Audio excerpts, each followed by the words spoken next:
Maupay nga adlaw mga kabugtuan ko, didakan Hesukristo. Aada na kita, han ikatulo nga Domingo, han Kwaresma. Ako, Rinaldo Coral, miyembro han Eucharistic Minister of Holy Communion, han Archdiocesan Shrine of Santo Niño.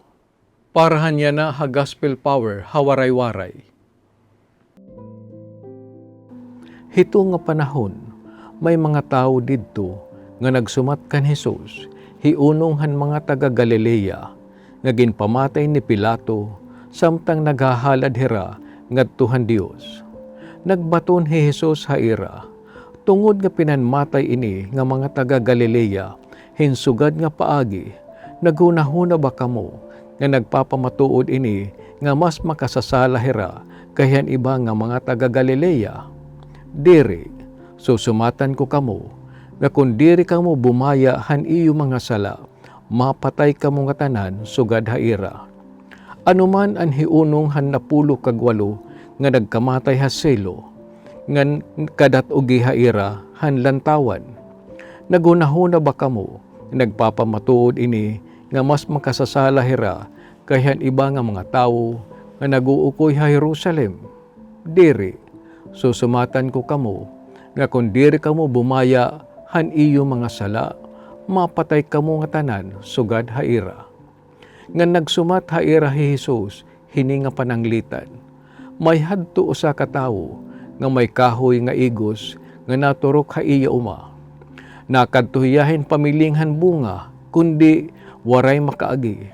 Sanglit ginsiring niya an iya magbarantay han tanaman. Kita adaw, tulo na katuig an akon pagbinalik-balik nganhi, pangitahin bunga, hininga igos, kundi waray ko hinaagian.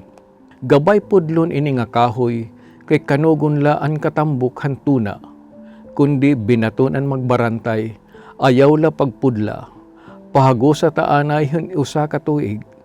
Lilibuton ko hin pag-ukab, ngan bubutangan ko hin abuno, manggad na la bumunga, han sunod nga tuig, kay kundiri pa, amo na ang pagpudla naton.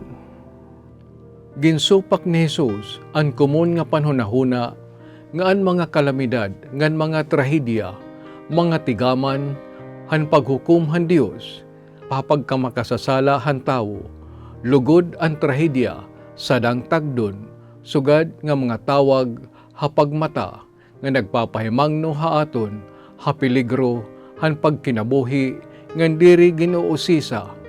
Ang Dios diri nagdadagmit, hapaghukom, kundi ang pag-abtik, hapaglangan, hanggang kikinhanglan nga pag-andam, para hito, nga diri maiiwasan nga panahon, mahimo magresulta hin tinuod nga kalamidad.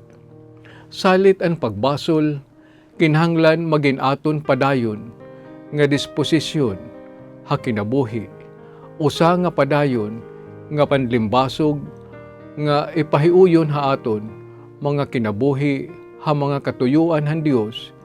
Iginsumat ni Jesus ang parabola, may tungod han kahoy nga igos, nga waray bunga basi ipakita haaton, iton paunan o gimpapaabot han Dios, an iya pagpailob basi hatagan kita hinhigayon, nga mamunga samtang buhi pa kita. Pareho han hardinero, ginahatag haaton han Dios ang kikinhanglan nga lugar, panahon, ngan mga butang, basi matuman naton ang katuyuan han aton kinabuhi, kundi ang pagpailob han Dios ginuhulat tubtob han pag-ani. Magiging responsable kita hangatanan nga paagi, nga gintatag na haaton. Waray kita pangatadungan, nga diri magin mabungahon. Ginoo nga Jesus, hatagi, nga haadlawhan pag-ukom, diri kita magpakita, nga waray dara tungod han kahubya, ngan pagpasibaya. Amen.